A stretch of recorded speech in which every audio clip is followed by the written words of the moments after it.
Smith Mountain Lake State Park, located in Bedford, Virginia, is on the second largest lake in Virginia. It has a awesome visitor center, which includes a museum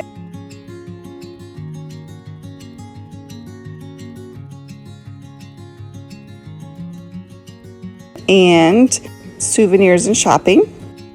All right, so we're in the campground portion now.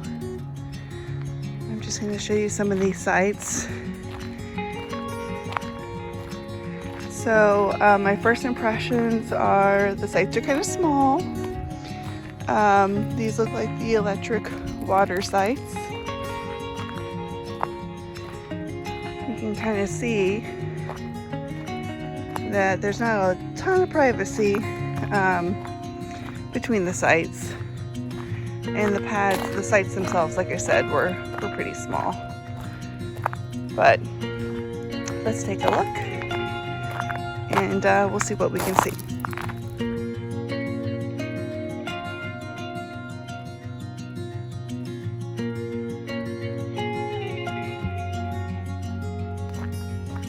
So these sites here are parking. So you park your car up here and then you lug all your gear to those sites. I'm not going to walk through them all, but you can tell they're kind of small. But if that doesn't bother you, then hey, that works.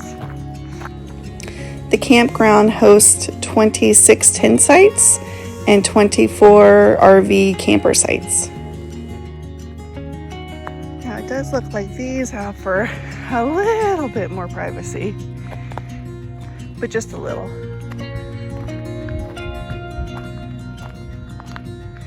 So they do have, you can dump your tanks, so that is nice. So you can use your Blackwater tanks, and you can dump them here.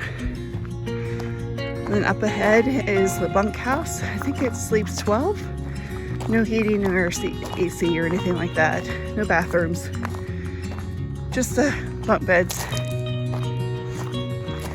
Now let's go check out the cabins. This here is a site you'll see at many of the state parks. And you might wonder, what the heck are they doing? So obviously, I think it's easy to tell this is a birdhouse. But why do you think they have this little contraption at the bottom? If you know, comment below, and I'll tell you if you're right at the end. So one thing Smith Mountain Lake does allow you to do is bring your boat.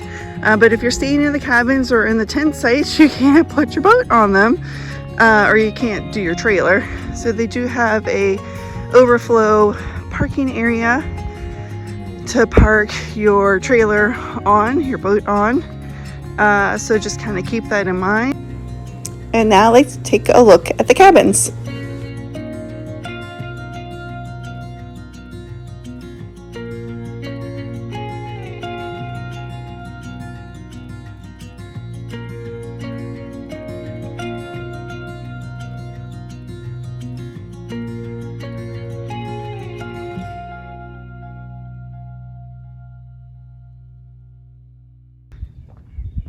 So the majority, practically all of the cabins here are 2-bedroom cabins, but there is one 3-bedroom cabin. This is it here, and I believe 1 bedroom has a queen, 1 bedroom has a queen, and the other one has 2 twins.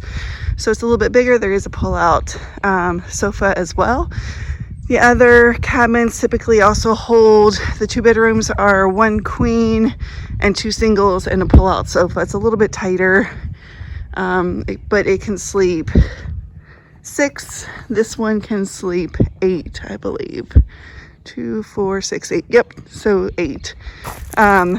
But it is handicapped accessible. You can see that it has a nice ramp, and you can park 3 cars here.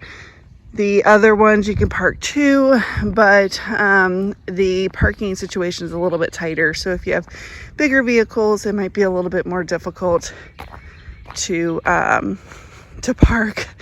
You might have to go to the overflow area, but there's only a few of the cabins that are waterfront, or at least water view, and as mentioned before, there's only 2 that have their own little private docks.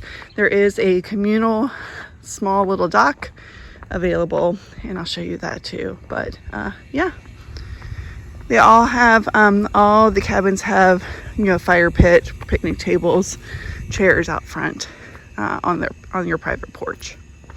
All right, so here we are on, this is cabin number 9. This is where we're going to be staying.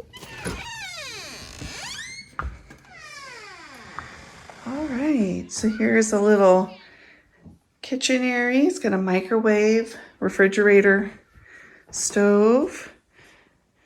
Got some bench seating, and this apparently turns into a sofa bed. We got a front porch. We are on the water side. Here's a wood burning stove. Here is, I guess, the master bedroom and the twin beds, and then the shower bathroom. Nice, small, but it should definitely fit our needs. Check out this front view. Beautiful. Our own little private dock down there. Kids already checking it out. And my sister-in-law and my brother are staying in the cabin next door this trip. It's going to be great. Great family time. The cabin has a really nice little front porch, a little grill, picnic table, and fire pit. And of course, the view cannot be beat. Let's walk down the short little trail to our private dock. It's pretty well maintained. It's not too covered. I mean, there's obviously some leaves. It's, you know, it's not summertime. There's a little trail here, a little clearer one right down here. Just walk right across.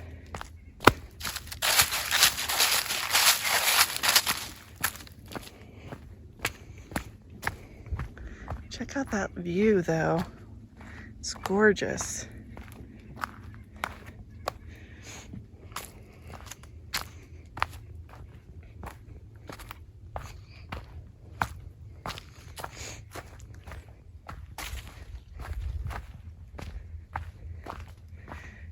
Here is the little dock. Got explorers out on it already.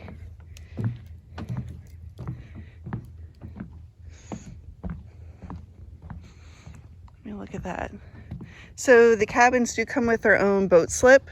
So if you have your own boat, you can tie it up. You're allowed to bring it down and have it here for all your fun. We did bring our kayak. I'm not sure if we'll get out there and use it any, but we did bring it. It's a little chilly.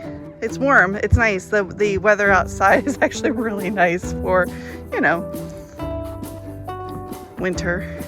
I'm in short sleeves, if that tells you anything. It's beautiful.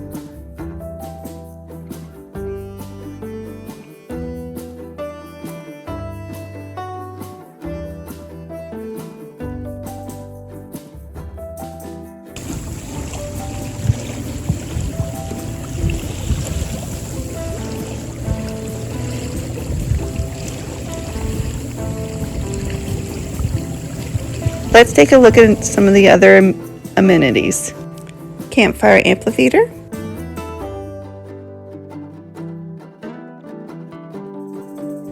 The park hosts 13 hiking trails ranging from 0.5 to 3 miles in length. Geocaching.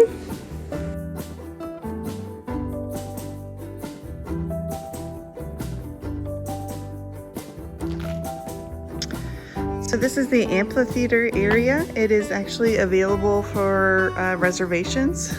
Man, talk about an awesome wedding location. How nice. Overlooking the water on all sides. Beautiful. Discovery Center.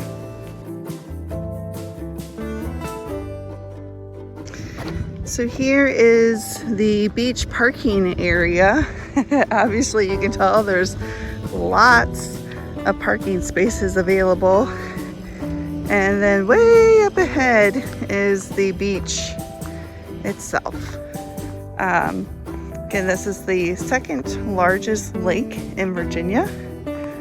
So there's definitely lots of boaters and swimmers, campers, all come to have some fun on Smith Mountain Lake.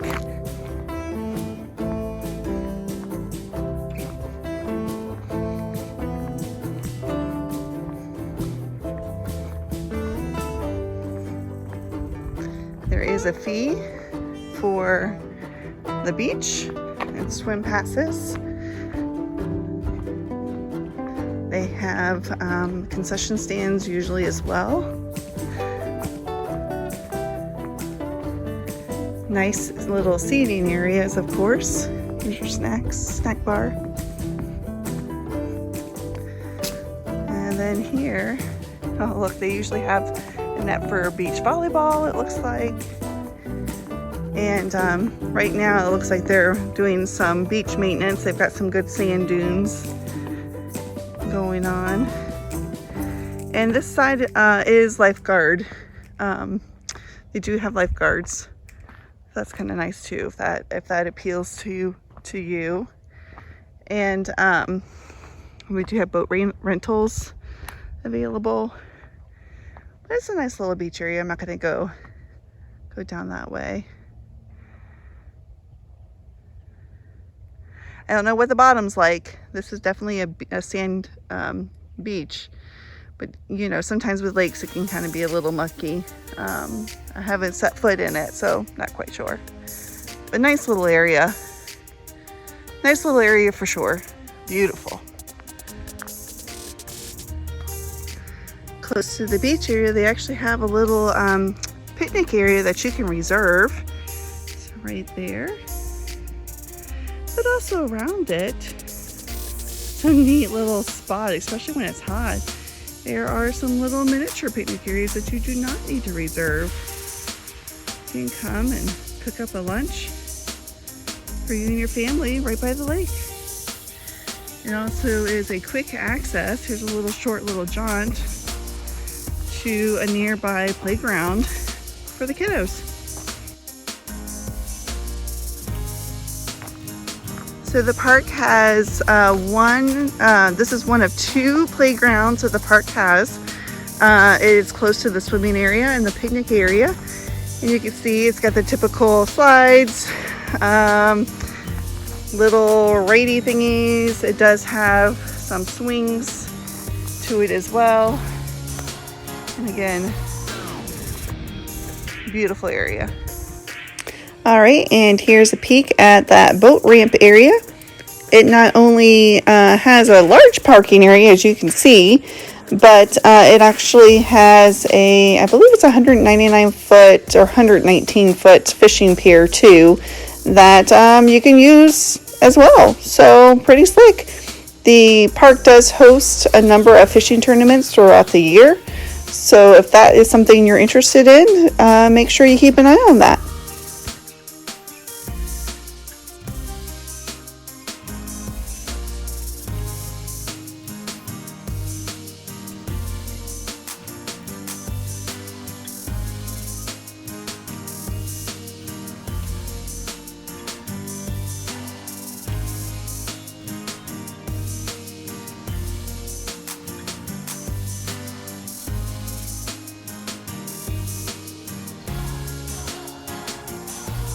And here's a couple of extra fun photos from the trip.